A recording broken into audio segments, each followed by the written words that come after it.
พี่เอาดีวีดีพี่เอาพี่ขึ้นไปเลยนะเว้ยเฮ้ย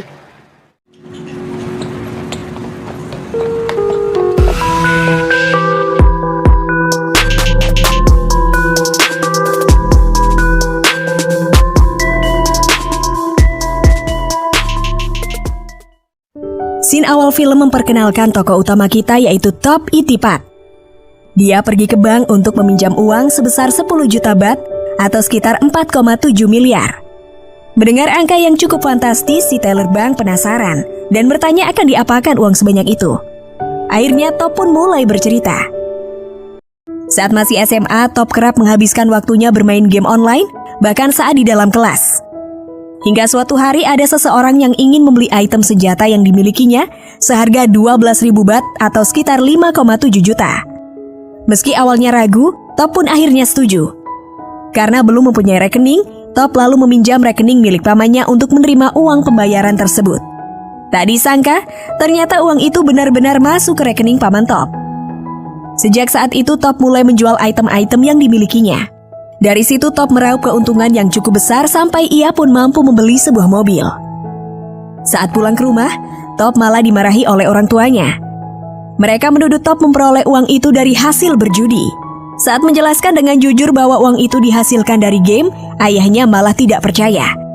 Sedangkan ibunya menyuruh Top untuk kembali fokus ke sekolah. Namun Top tidak peduli dan terus melanjutkan bisnis gamenya sampai dia lulus.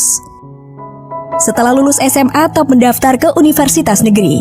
Tapi sayangnya dia tidak lolos seleksi. Melihat hasil itu, Top tetap santai dan melanjutkan bermain game. Suatu hari, Top memutuskan untuk membeli PS dan DVD player. Namun saat sampai di rumah, Top dimarahi karena tidak lulus universitas negeri. Top berusaha meyakinkan ibunya bahwa universitas swasta juga sama bagusnya. Sedangkan ayah Top merasa sangat kecewa karena biaya masuk universitas swasta sangat mahal. Setelah itu, ayah dan ibu Top terlihat membicarakan masalah keuangan mereka. Ketika melihat tabungannya, Top mulai menyadari keuangannya semakin menipis. Dan sialnya akun gamenya tiba-tiba diblokir karena dianggap digunakan untuk tujuan komersil. Top yang mulai terlihat pusing, akhirnya memutuskan untuk membeli lebih banyak DVD player yang rencananya akan dia jual kembali. Tapi saat dia mencoba memasarkannya di depan paman dan ibunya, DVD yang dibelinya itu malah rusak. Merasa dibohongi, Top pun kembali ke penjualnya untuk menuntut ganti rugi. Tapi penjual itu menolak mengembalikan uang Top. Karena DVD tadi bajakan, jadi tentu saja tidak ada garansi. Top pun kembali ke rumah dengan putus asa. Saat melihat ayahnya di jalan, Top diminta ayahnya untuk masuk ke dalam mobil. Ayah Top menasihati bahwa menjalankan bisnis bukanlah sesuatu yang mudah. Apalagi untuk anak muda seperti Top. Ayahnya menyarankan agar Top melanjutkan kuliah saja, lalu memberinya sejumlah uang. Tapi Top menolaknya. Top justru mengambil jimat milik sang ayah dan menggadaikannya seharga 100.000 baht. Uang ini lantas Top gunakan untuk kuliah.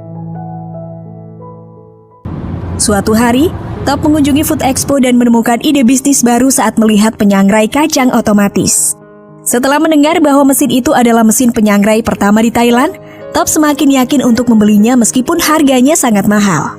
Top lagi-lagi dimarahi saat membawa mesin itu ke rumah. Dia pun terpaksa mengaku bahwa mesin itu hanya dia sewa seharga 50.000 baht.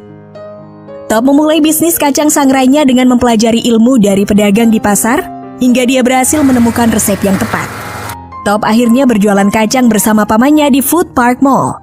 Tapi ternyata meskipun mall ramai, kacang mereka tetap tidak laku. Suatu hari saat menemani pacarnya ke pasar, Top mengamati cara pedagang menawarkan dagangan mereka dan mencatatnya. Di depan pasar, Top juga melihat ada orang meminta sumbangan yang berhasil menyita perhatian. Dari sini Top mulai sadar bahwa lokasi juga berpengaruh pada keberhasilan seseorang dalam berjualan. Top lantas meminta pihak mall agar bisa pindah berjualan di depan pintu masuk. Akhirnya dagangan Top laris manis sampai-sampai dia harus meninggalkan ujian demi menyuplai stok kacang dan membantu pamannya yang kewalahan. Melihat bisnisnya lancar, Top memutuskan untuk membuka cabang dan merekrut karyawan. Tiba-tiba pacar Top datang dan mengingatkannya untuk fokus kuliah daripada bisnisnya. Tapi Top mengabaikannya. Dia bahkan sampai dipanggil pihak kampus karena terancam DO. Di sisi lain, Top mulai mendapatkan komplain dari pihak mall karena asap mesin kacangnya mengotori plafon. Menerima teguran itu, Top berjanji akan mengecatnya ulang. Tapi sayang saat Top mulai mengecat, pedagang lain merasa terganggu dan menyuruhnya untuk mengecatnya saat malam hari. Dengan dibantu ibunya, Top pun mulai mengecat plafon tersebut. Namun saat malam dia justru diusir oleh satpam karena mal akan tutup. Bahkan Top sampai memberi uang pelicin pada satpam itu. Tapi satpam itu justru mengembalikan uang Top. Si satpam juga memarahi ibu Top untuk mengajarkan tata krama pada anaknya. Top pun semakin putus asa. Selain karena targetnya tidak selesai, ternyata orang tuanya akan pindah ke Cina karena terlilit hutang yang membuat kekayaan mereka habis. Bahkan rumah mereka kemungkinan akan disita. Meski sudah diajak untuk pindah, Top memilih tetap tinggal di Thailand bersama pamannya. Saat berpisah dengan orang tuanya, Top berjanji untuk membawa pulang mereka lagi ke Thailand dan melunasi seluruh hutang yang dimiliki orang tuanya. Tapi ternyata usaha kacangnya harus berhenti karena pemutusan kontrak oleh pihak mall. Suatu hari, saat sedang di dalam mobil dengan pacarnya, pacar Top membawakan makanan ringan berupa rumput laut. Top pun sangat penasaran karena rasanya yang enak. Mengetahui bahwa masih jarang orang yang menjual produk ini, Top pun langsung terbayang ide bisnisnya lagi. Akhirnya Top menjual mesin sangrainya untuk membeli rumput laut mentah. Dibantu oleh pamannya, Top mulai menggoreng rumput laut itu. Tapi rasanya justru pahit dan tidak enak. Hal itu terus terjadi sampai bahan baku rumput laut mereka habis. Belum menyerah, Top lalu menjual semua komputernya untuk tambahan modal. Pamannya menyarankan Top agar menyusul orang tuanya karena kasihan melihat Top yang selalu gagal dengan usahanya. Tapi Top meyakinkan pamannya bahwa dia masih ingin terus berusaha.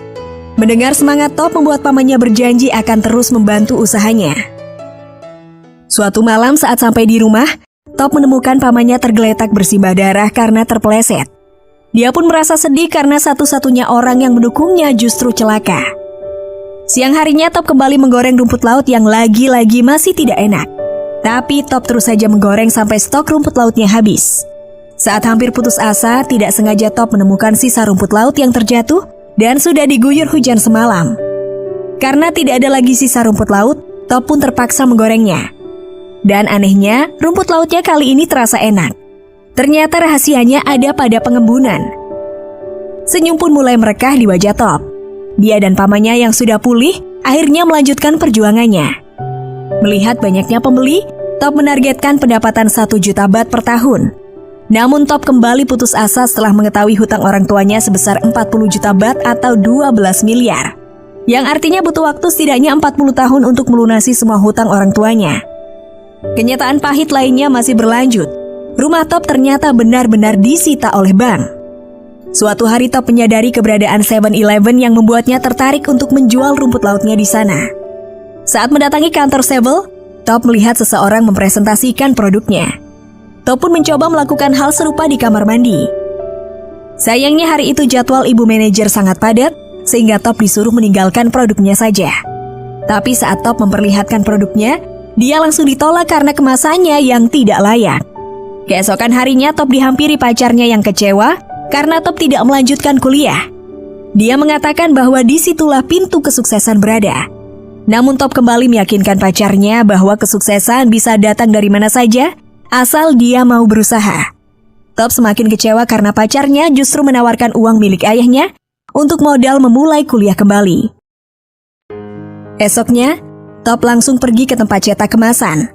Selain meminta desain packingnya diganti, Top juga meminta nama produknya diganti. Tapi permintaan itu ditolak karena nama Tao Kai Noi yang berarti pengusaha muda itu sudah bagus.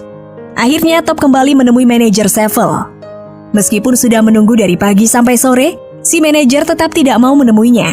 Padahal dia terlihat mondar-mandir di ruangan. Merasa tidak dihargai, Top memilih pergi dan memberikan produk yang dia bawa pada satpam. Top pun mulai putus asa. Dia sempat mengabarkan pada ibunya bahwa ia akan menyusul ke Cina. Dia juga meminta maaf pada ibunya karena tidak bisa menepati janjinya. Di sisi lain, produk Top sudah tersebar di karyawan kantor 7 tak terkecuali ibu manajer. Hingga akhirnya dia dipanggil ke kantor 7. Rupanya, produk Top diterima dengan syarat dia harus menyediakan 70.000 bungkus Tao Kai Noi untuk dikirimkan ke 6.000 cabang 7. Selain itu, tempat produksinya harus sesuai dengan standar kebersihan pabrik. Top pun setuju meski dia kebingungan memenuhi syarat yang diberikan. Lalu kita dibawa kembali ke awal film. Tujuan Top meminjam uang ke bank ternyata adalah untuk membuat pabrik dan merekrut karyawan. Namun pinjamannya ditolak karena usianya masih 19 tahun. Karena putus asa, Top memilih menjual mobilnya untuk modal mendirikan pabrik di bekas toko orang tuanya. เนี่ยแหละโรงงานเราลุง Di saat Top sedang berjuang, dia malah melihat pacarnya berselingkuh dengan pria lain, alih-alih mendampingi Top yang sedang merintis usahanya. Padahal dialah salah satu orang yang ingin Top bahagiakan saat usahanya berhasil nanti. Singkat cerita, Top akhirnya berhasil membangun dan merekrut karyawan sampai pihak Seville datang untuk melakukan inspeksi. Tapi ternyata pabriknya masih belum cukup layak. Pihak Seville pun akan mempertimbangkan dan mengabarkan hasil inspeksi lewat fax. Sesaat sebelum pihak Seville akan pergi, pamannya menyuruh Top untuk menyuap mereka. Tapi dia menolak karena teringat kejadian bersama satpam mall waktu itu. Akhirnya Top berhasil memperbaiki pabriknya sesuai standar Seville. Sampai suatu hari mesin fax tiba-tiba berbunyi. Sayangnya surat tersebut tidak tercetak dengan sempurna. Top pun membaca isi surat itu di luar ruangan dan menemukan tulisan besar dengan kata disetujui. Top terlihat sangat gembira, apalagi target 70.000 bungkus produknya berhasil dia penuhi. Dia pun langsung memeluk pamannya yang selalu menemaninya saat gagal. Top berkata bahwa mereka sudah berusaha sekeras mungkin. Jika kali ini gagal lagi, dia berjanji akan fokus kuliah dan tidak akan keras kepala lagi. Saat tiba di gudang Seville, ternyata produk Top telah dikirim hingga 1 jam. Untung saja kepala gudang menghargai kegigihan Top dan memberinya keringanan sehingga produknya bisa diterima.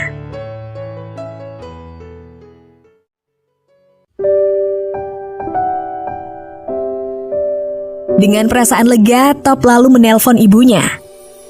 Top memberitahukan bahwa sebentar lagi dia akan membawa mereka pulang kembali ke Thailand, serta melunasi semua hutang orang tuanya.